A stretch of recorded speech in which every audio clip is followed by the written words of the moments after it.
This is my theoretical point of view.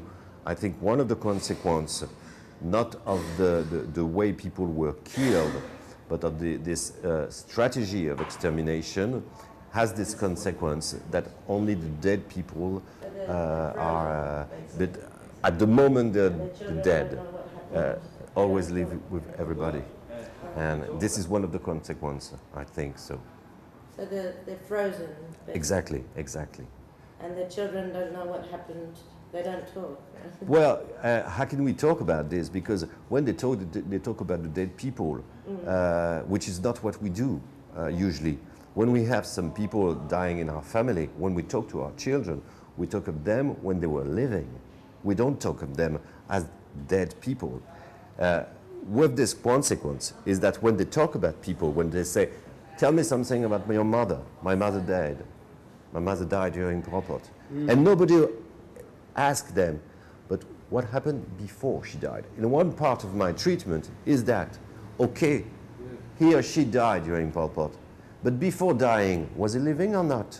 And it seems a very, very strange question. Nobody ever thought that it could be possible to talk about the dead as living person, which is the way that a non-traumatic personality will talk about the dead. And all my job is to work on that as a psychiatrist. But as an anthropologist, my point is to show that this consequence is the kind of proof of the genocide.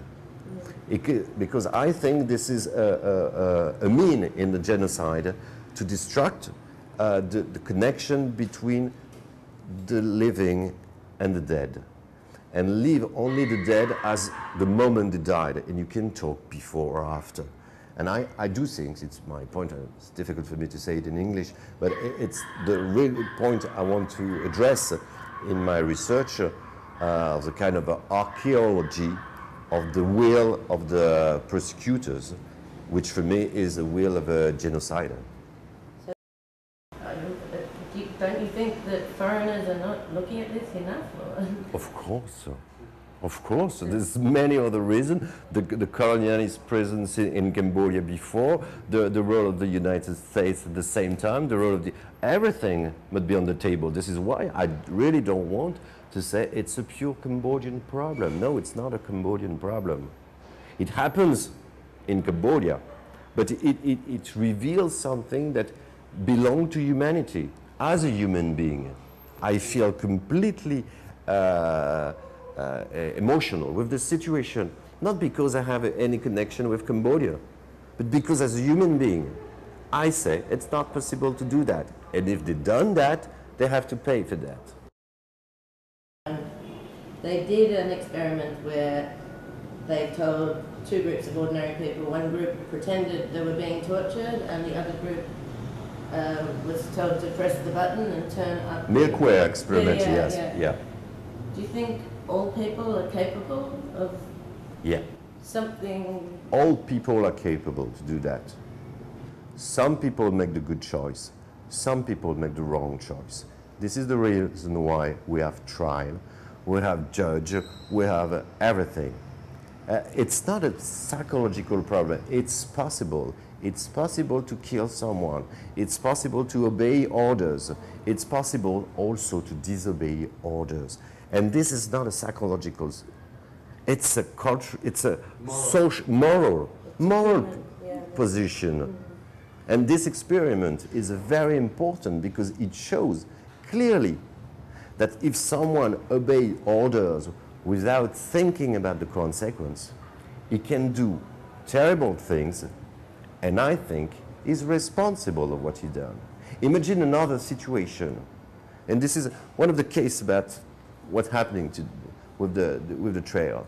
Imagine someone driving a car, and there's a bus in front of him. He knows that if he don't turn right, he will die in the accident. But when he turns right, there's someone on the motorbike, and he killed. He didn't have the choice. Would it be responsible or not? Of course he would be responsible. He killed someone. So the problem with torturers today, their perpetrators say, well, they didn't have any other choice. I know they didn't have other choice, but they will have to pay for the choice. That's all, like anybody. If you kill someone on the street because you didn't have the choice, you have to pay, not your life, but you have to say something. But here, the context is completely changed, and they say, well, it's not really their fault, so do they have to pay? Yes, they have to pay, not the most price. We never ask them the same price. It's not blood for blood. It's just justice, that's all. We call that justice in France, in Cambodia, everywhere we call that justice.